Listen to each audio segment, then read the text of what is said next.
আপনাকে আমি বিশ্বাস করেছিলাম বাবলাবাবু। আমার মনে হয়েছিল আপনি আমার হারানো সম্মান সম্মান সম্মান সম্মান আমার হারানো সম্মান আপনি আমায় ফিরিয়ে দেবেন। শুধুমাত্র আপনাকে কথা দিয়েছি বলে ওই আপনার কাজটা করার জন্য আমি আজ গমু এসেছি। আর ওই প্রসঙ্গটা থাক না। উপায় কি বলুন? এই আপনি যা দল করেছেন এতে তো আমি আবার হারবো। হেডমাস্টার আবার আমার কালচার নিয়ে আমাকে খোরাক করবে। আমার সেই এত মন খারাপের দিনে আমি যদি আপনাদের কজনকে মার্ডার করে একটু মন ভালো করতে চাই, সেটা কি আমার খুব অন্যায় হবে? ফেলু দাও, মেরে দাও তো। চালিয়ে দিন ফেলু বাবু, চালিয়ে দিন। কি বলছিস না ধনু, আজ আমায় বলতে দিন। আজকে আমাদের এই অবস্থার জন্য সব থেকে বড় কালপ্রিট হচ্ছে এই বগলা মামা। আপনি অত্যন্ত কালচার, তাই এখনো কথা বলে যাচ্ছেন ফেলুবাবু। সবাইকে নিজের মতো এত সহিষ্ণু কেন ভাবেন আপনি? গালি দিল। গাড়িতে একটা বাংলা টু বাংলা ডিকশনারি আছে, ওটা নিয়ে আয়। আপনার সবচেয়ে বড় দোষ কি জানেন? আপনি সবাইকে নিজের মতন ভাবেন, সৎ, সরল,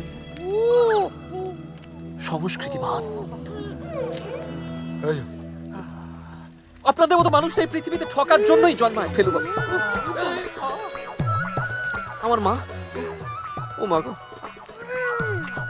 আমার মা বলতেন জানেন, যে অন্যের ব্যথা বুঝে সেই প্রকৃত মানুষ।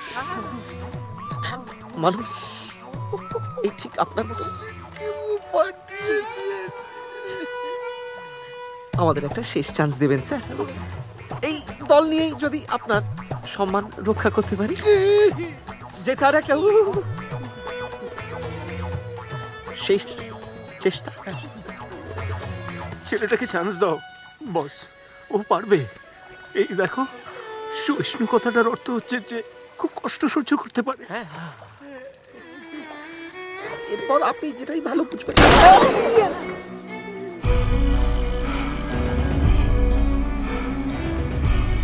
Last chance. 7 দিন সময় দিচ্ছি, স্টেজ রিহার্সাল। যদি ছড়াস তাহলে তোদের বগলা মামাকে ওরই বাড়ির উঠোনে জ্যান্ত পুঁতে দিয়ে ওপরে সাদা মার্বেলের সমাধি বানিয়ে দেব।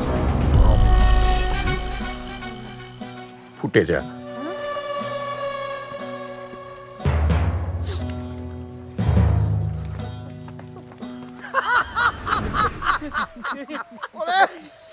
ফাটিয়ে দিয়েছিস। আরে আমি তো প্রথমে ঘাবড়েই গেছিলাম। আরে তোর মধ্যে তো আমি গিরিশ ঘোষ দেখতে পাচ্ছি রে। ফেলুর এক্সপ্রেশনটা কিন্তু দেখার মতো হয়েছিল। আরে এবার নাটকটা কি করে হবে বলো? হয়ে যাবে, পুরো হয়ে যাবে। আমাকে দলে সবাই সুপারস্টার, স্টেজে খারাইলি সিটি। একদম। তোদের এখনো ইয়ার্কি মারতে ইচ্ছে করছে? কেন এই লোকটার জন্য আমরা বারবার বিপদে পড়ব? এই যে, কে বলেছিল তোমায় বায়নাটা নিতে? কটা টাকার জন্য এত অপমান? কেবু তো সামাল দিছে নাকি? তুই আবার দেখ, তোদের প্রেস্টিজ না থাকতে পারে, আমার আছে। নাড়ু একটু শান্ত হয়ে বস। তুই বস, আর বসে ভাব আজ কি হয়েছে। হ্যাঁ সত্যি, ব্যাপারটা আজ সত্যি খুব বাড়াবাড়ি হয়ে গেছে বগলা মামা। এই ফেলু আচার্য কি কথা দিয়েছিল তোমায়? কেন এসেছিল আজ? কত টাকা নিয়েছো বলো তো তুমি ওর থেকে? বুঝতে পারছি না। আমি কটা টাকার জন্য বায়না নিইনি রে। নয়তো কি থিয়েটার প্রেম? তা তোমার থিয়েটার প্রেমের জন্য আমরা মরতে যাবো কেন? তুই শান্ত কথা বল। বগলা মামা চামচা, আরে আজ তো ফেলুর হাতে আমরা মরেই যাচ্ছিলাম। আমরা মরে গেলে তোর বগলা মামার কিছু যায় আসে? এই নাড়ু, মেরে একটা বাজে কথা শুনো না বলে দিচ্ছি কিন্তু। কি করবি তুই? কি করবো মানে? তোকে বোঝাচ্ছি আমি কি করবো। না না না, আমি যেটা বলছি আগে আমার কথা শোন। কিছু করে দাঁড়া,